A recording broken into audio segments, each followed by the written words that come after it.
Have you ever stopped to notice how exhausted the modern mind has become? Not tired from physical work, but tired from constant noise, from thinking without rest, from chasing meaning in places that can never provide it. The world moves faster every year, yet inside something feels increasingly empty. And perhaps this is why the words of Osho feel more relevant now than ever before. Because he did not speak to the surface of life. He spoke directly to the place where confusion is born. Before we go any further, pause for a moment. Do not listen with the mind alone.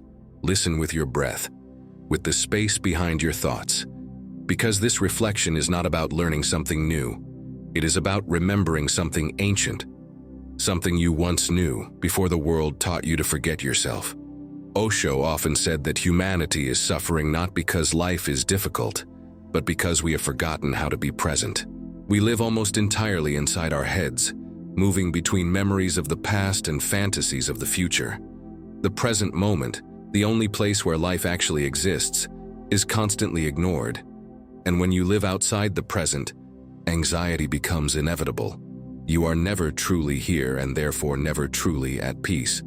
Most people believe that happiness is something to be achieved later, after success, after recognition, after love, after security. But Osho challenged this illusion relentlessly. He reminded us that postponing happiness is the most effective way to never experience it. Life does not happen tomorrow. It does not happen when conditions are perfect. It happens now, or not at all.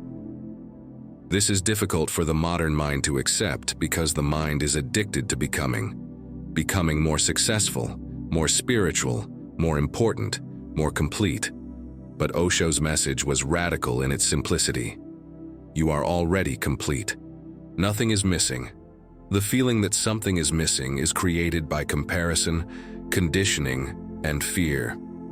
And as long as you believe you are incomplete, you will remain restless, no matter how much you achieve.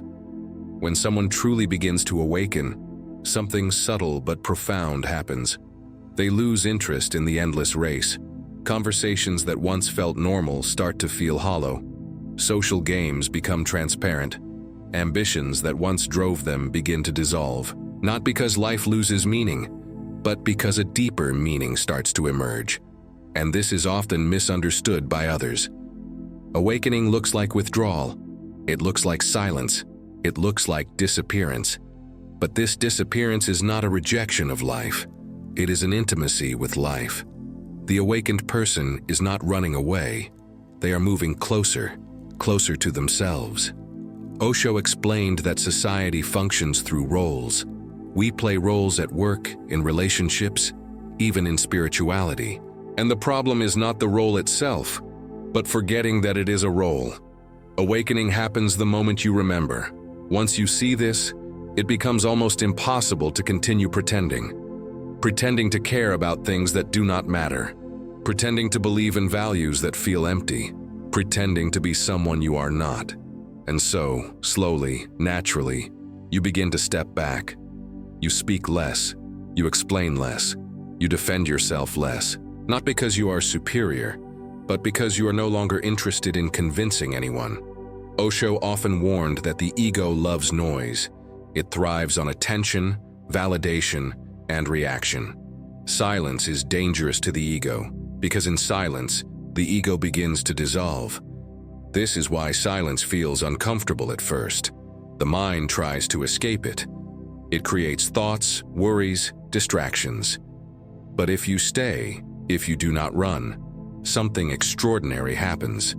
The noise fades, and behind it, you discover a vast, peaceful awareness that was always there.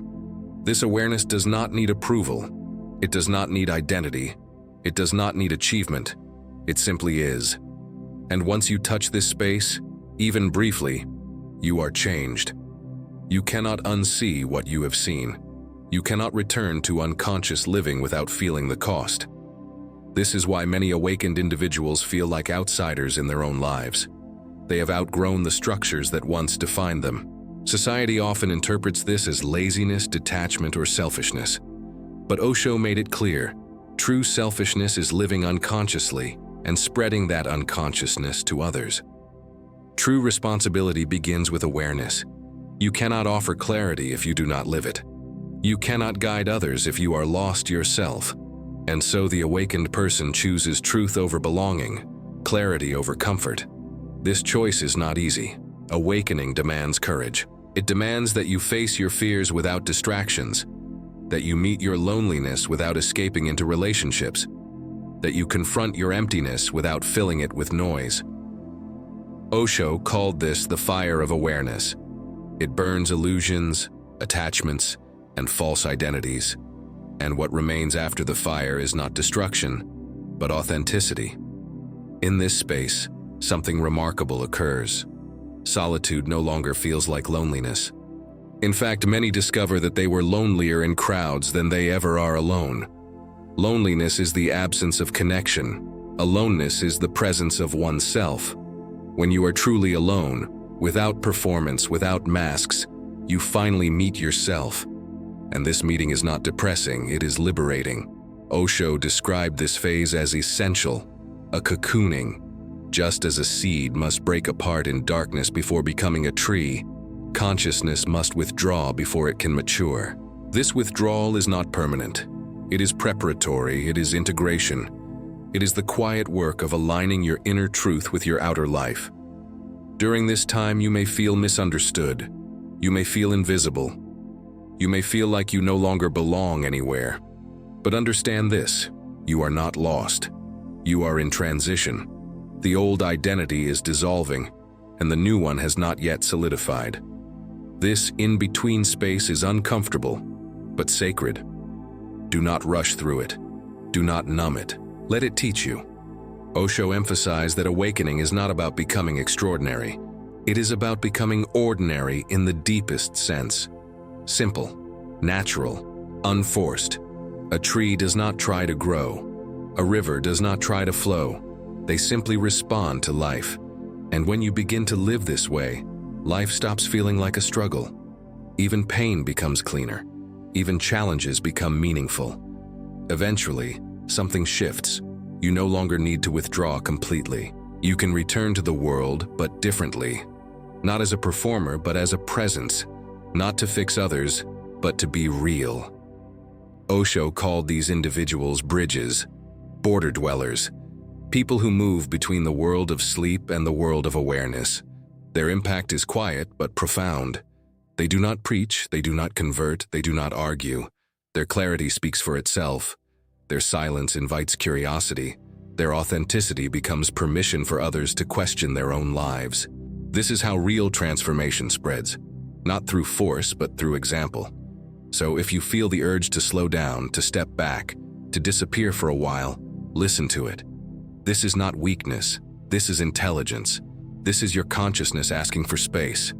Do not feel guilty for choosing silence over noise. Do not apologize for protecting your inner clarity. The world does not need more noise. It needs more awareness. And if these words resonate with you, know that you are not alone.